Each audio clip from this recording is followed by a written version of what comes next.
Mahlzeit, liebe Freunde der historischen Küche. Heute habe ich etwas ganz Besonderes für euch mitgebracht. Du interessierst dich für Bushcraft, historische Ernährung und Prepping?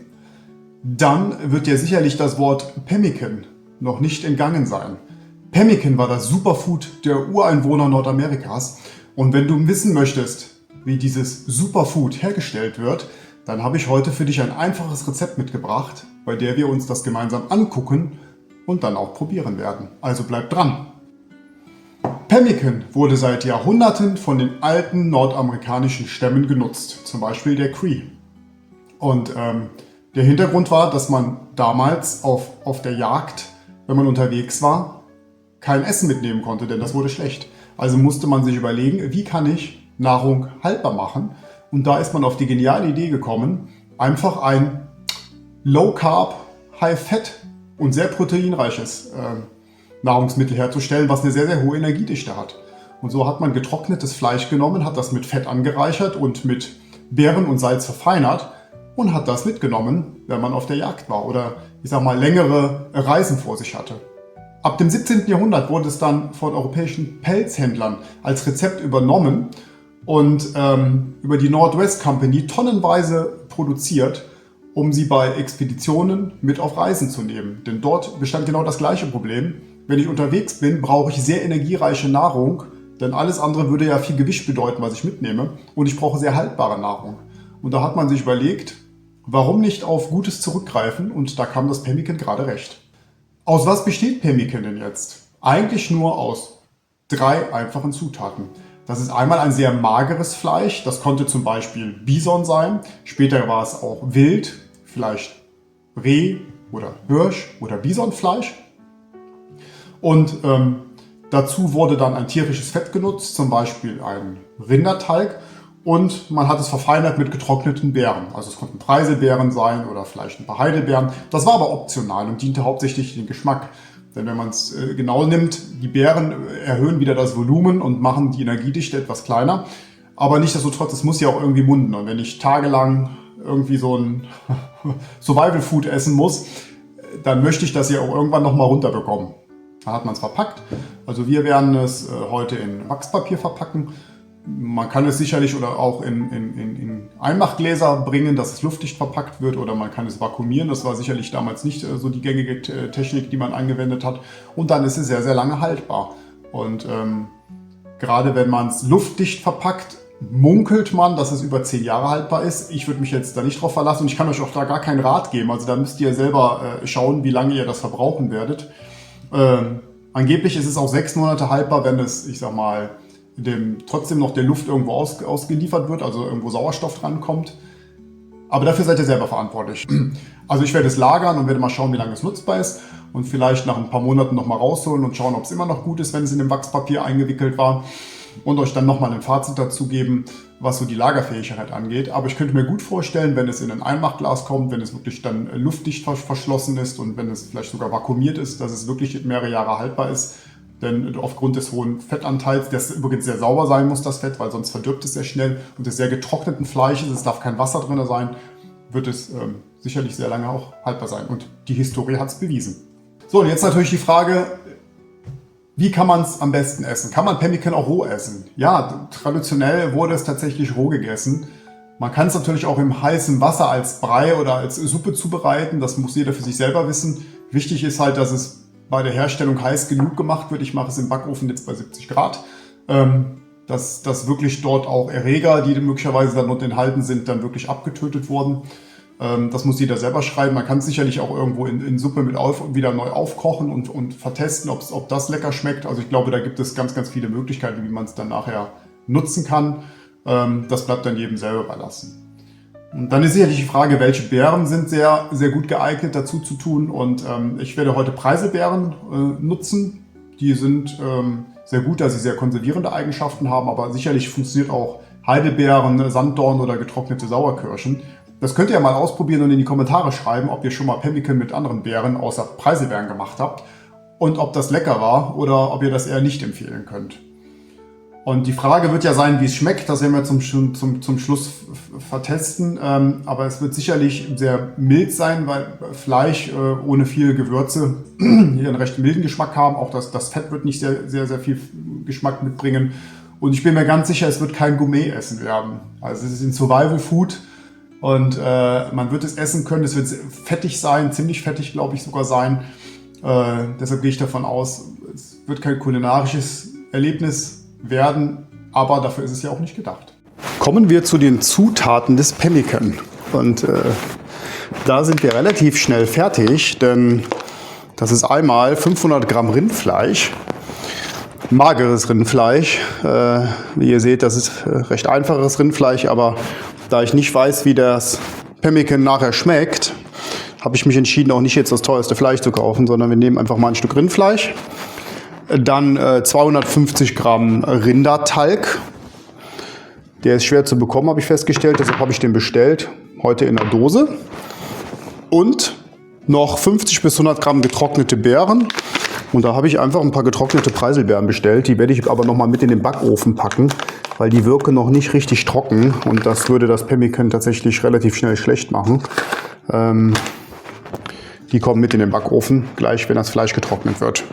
Das war's auch schon an Zutaten. Ein bisschen Salz vielleicht noch, damit es zum Abschmecken, damit es besser schmeckt. Aber mehr brauchen wir nicht. So, und jetzt kommt eines der wichtigsten Schritte, um das Pemmican haltbar zu machen. Jetzt muss das Fleisch nämlich ganz fein geschnitten und getrocknet werden. Wir versuchen das mal. Ich vermute, ich werde da gleich nochmal einen Fleischknopf verbrauchen, aber wir schneiden das erstmal in feine Streifen. Und damit ihr euch nicht so langweilt, werde ich das vorspulen.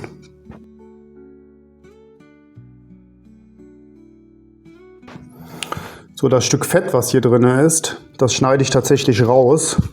Das werde ich nicht mit trocknen, denn das Fett, das würde, glaube ich, nicht richtig vernünftig hart austrocknen und möglicherweise das Risiko da sein, dass das schlecht wird. Deshalb bekommt das gleich unser Hund. So, die sind mit den 5 mm jetzt mir tatsächlich noch zu dick. Das heißt, ich werde jetzt hingehen und werde die Fleischstreifen gleich mal mit dem Klopfer bearbeiten, um die noch was dünner zu kriegen, denn das soll ja auch trocken werden. Ich möchte das ungern bis morgen im Backofen haben. Da müssen wir mal schauen. Also hier ist auch noch ein Stück Fett dran, das geht auch noch ab. Hier ist auch noch ein dickes Stück Fett dran. Ich glaube, wenn ein bisschen ist, ist es egal, aber wenn es zu viel ist, das geht, oder könnte ich mir vorstellen, dass das nicht gut ist. So, dann holen wir uns jetzt noch einen Klopfer. Und dann machen wir das Fleisch jetzt mal kleiner.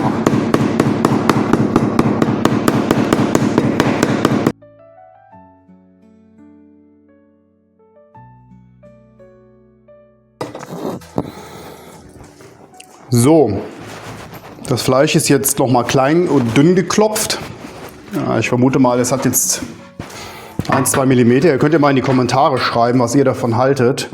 Ob das immer noch zu dick ist oder ob das funktioniert. Vielleicht dauert es auch einfach nur länger, wir werden sehen. Wie gesagt, wir probieren hier einiges aus auf dem Kanal. Ich bin kein Profikoch und schon mal gar nicht für sowas. Aber ihr bekommt hier den ehrlichen Content, den ihr gerne haben möchtet. Und deshalb werden wir mal schauen, ob das so funktioniert, was wir uns hier vorgestellt haben. Dann legen wir das jetzt auf dem Backblech aus. Und dann muss das tatsächlich für 12 Stunden, ja, da gehen die Aussagen auseinander. Es gibt, ich hab Rezepte gelesen, da stand 60 Grad über Nacht bis 24 Stunden sogar lang. Dann habe ich Rezepte gelesen, die sprachen, hier ist auch noch ein bisschen Fett dran, die sprachen von 12 Stunden bei 70 Grad. Und das weicht, glaube ich, ein bisschen ab. Ich denke mal, wir werden da den Bruchtest machen. Also wir schauen uns, wenn das Fleisch wohl gut ist, werden wir das mal rausholen und mal gucken, ob das steinhart geworden ist und im Prinzip brechbar ist oder ob das zäh ist. Ich glaube, das ist ein guter Indikator dafür, ob man das nutzen kann oder nicht. So, und das kommt jetzt in den Backofen bei 70 Grad und dann schauen wir uns das heute Abend an, wie es aussieht. Ja, kommen wir jetzt mal zum Ergebnis. Also Das Fleisch war jetzt insgesamt 15 Stunden im Backofen bei 70 Grad und es ist leicht auch abgekühlt und es bricht ganz ordentlich. Also ich gehe davon aus, dass es, schon auseinandergefallen, dass es soweit ganz in Ordnung ist. Und das Rezept sieht ja jetzt vor, dass das zerkleinert wird. Das könnt ihr entweder in einem Mörser machen oder in einem Häcksler. Und da ich sag mal, desto feiner es zerkleinert wird, desto besser ist es nachher. Habe ich mich dazu tatsächlich entschieden, auch wenn das sicherlich früher nicht urtypisch war, einen Häcksler zu nehmen.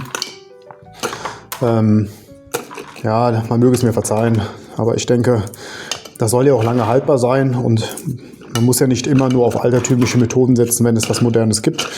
Und wenn ihr das nachkocht, ich denke mal, werdet ihr so die besten Resultate erreichen. Und ich mache das jetzt hier in den Mörser rein und danach dann tatsächlich auch die Preiselbeeren, um sie klein zu machen. Und dann gucken wir mal, wie fein wir das bekommen.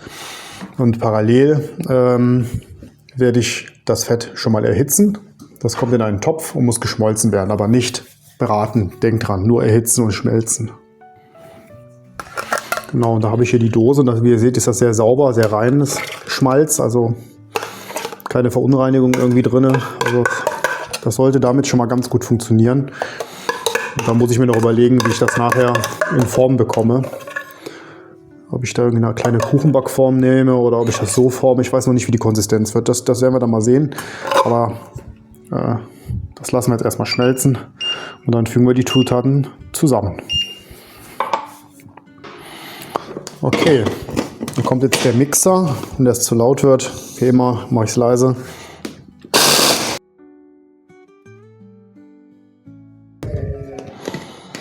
So, dann gucken wir mal, wie das aussieht. Oh, das ist super schön fein geworden. Ich denke, das können wir schon so lassen. Das machen wir jetzt mal in eine Schüssel. Leute, es tut mir leid, aber ich habe nur Omas Beste da. Der Rest ist gerade in der Spülmaschine. Und obwohl, das ist immer noch nicht ganz... Da sind immer noch so ein paar Stücke drin. Ich glaube, die nehme ich mir noch mal raus und lasse die noch mal nacharbeiten. Das gefällt mir da doch nicht so gut. Ich hätte sie gerne ein bisschen feiner noch tatsächlich, damit die sich besser mit dem Fett verbindet. Also die sammle ich noch mal raus. Die so ein bisschen gröberen Stücke. Und arbeite hier noch mal nach.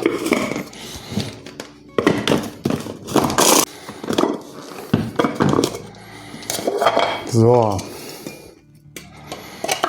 Dann kommen jetzt die Preiselbeeren noch da rein. Also die sind jetzt nicht ganz hart ausgetrocknet. Ich vermute mal, weil die so zuckrig irgendwie sind. Die lassen wir jetzt so. Ich habe die versucht klein zu machen. Da wäre mir gerade fast der Mixer bei kaputt gegangen. Der ist ziemlich heiß geworden. Ja gut, ist halt so. Wer nicht wagt, nicht gewinnt. Also was nicht geht, das geht halt nicht. Das müssen wir jetzt vermengen. Und dann werden wir das gleich auch noch mit dem Fett vermengen. Und dann habe ich mir überlegt, ich packe das hier in so eine Brotform. So wie da immer ist. Ist natürlich wieder kein Backpapier da. Aber wir haben ja Wachspapier geholt. Das heißt, wir nehmen uns einfach so einen Streifen Wachspapier raus und werden das Wachspapier hier in die Brotform legen. Dann machen wir das so. Ja, der Herd freut sich auch wieder, wenn da was drauf liegt. Ja. Früher war es einfacher. Moderne Technik macht es auch etwas komplizierter. So, dann legen wir das jetzt mit dem Wachspapier aus.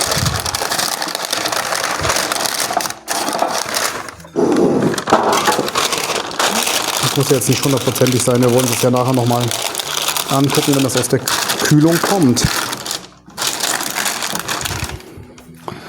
Und dann mischen wir jetzt das Fleisch und die Beeren mit dem Fett zusammen.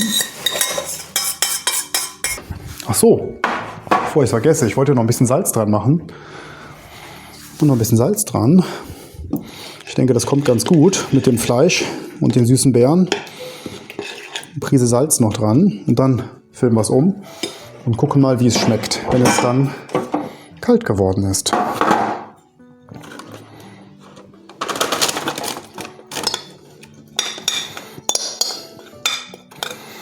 Also wie ihr seht, läuft diese Form definitiv zu groß für die Menge. Aber ich denke mal, zum Ausprobieren reicht es. Dann verteilen wir hier drinnen nochmal das Fleisch und die Beeren in dem Fett. Ich befürchte fast, dass es etwas zu viel Fett war. Und dass da die Konsistenz hier, man sieht das hier ist relativ flüssig noch, dann nachher sehr weich wird. Aber okay. Wir werden sehen, was passiert. Es kommt jetzt in den Kühlschrank und dann schauen wir weiter. So, da ist das Pemmican. Das ist jetzt kalt geworden.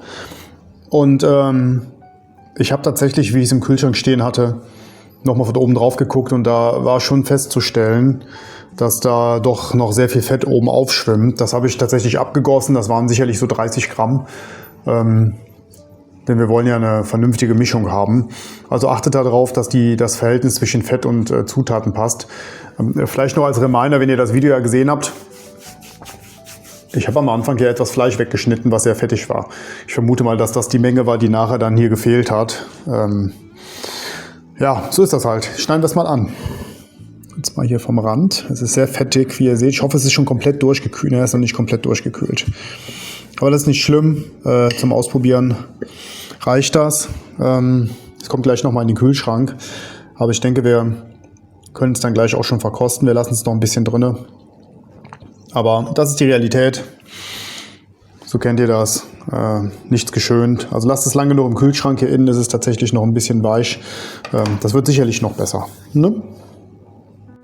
So, das Pemmican hatte ich jetzt, ich würde mal sagen, wie mal eine Stunde im Tiefkühlen. Und ich hoffe, dass das jetzt kalt ist, nicht wie beim letzten Mal. Wir schneiden das jetzt mal an. Ja, hier oben ist ein bisschen gefroren. Aber das sollte gleich nicht mehr so sein. Es wird noch nicht durchgefroren sein. Gucken mal, wie es aussieht.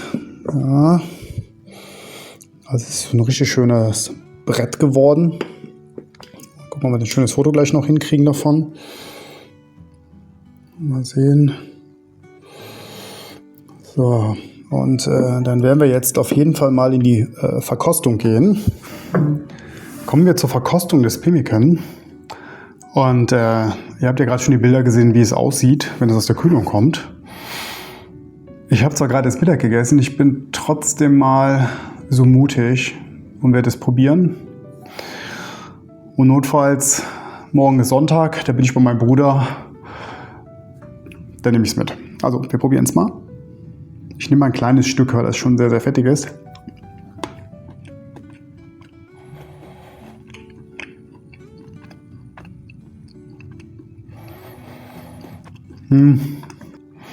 Ehrlicherweise, es haut mich nicht vom Hocker. Es müsste noch ein bisschen mehr Salz dran. Und dann könnte man das wie so ein Schmandbrot mit so einem dunklen Schwarzbrot essen. Genau, aber es ist jetzt nicht super lecker, also wirklich nicht. Also man schmeckt so einen leicht fleischigen Geschmack. Die Preiselbeeren sind mir tatsächlich noch ein bisschen zu groß. Also da würde ich beim nächsten Mal mir was überlegen, wie ich die noch feiner bekomme. Dann könnte sein, dass diese leichte Säure besser durchkommt. Aber so, ich meine, es ist ein Survival Food, ja. Also im Notfall isst man sehr vieles und ich glaube, im Notfall ist das auch sehr, sehr nahrhaft, weil sehr, sehr fettig und sicherlich auch mit gewissen Eiweißkomponenten, die Mangelware sein können. Aber um mir das jetzt auf eine Wanderung oder irgendwas, wenn ich so unterwegs bin, jetzt mitzunehmen, glaube ich, würde ich nicht machen. Ja, dafür schmeckt es mir tatsächlich nicht gut genug. Aber wir haben es mal ausprobiert, wie das Originalrezept von Pemmican so ist, wie es schmeckt. Und wer es nachmachen will, schreibt es mal in die Kommentare, wenn ihr eine abgeänderte Version davon habt. Und was ihr zu dem Rezept sagt. Und vielleicht habt ihr noch bessere Ideen, wie man es noch ein bisschen besser schmeckend machen kann. Aber es ist, es war mal ein Versuch, nennen wir es mal so. So, wenn euch der Content gefällt und ihr noch neue Rezeptideen habt, schreibt sie auch gerne mal in die Kommentare. Abonniert vor allem den Channel und ich würde sagen, vielen Dank und wir sehen uns nächste Woche. Bis dann.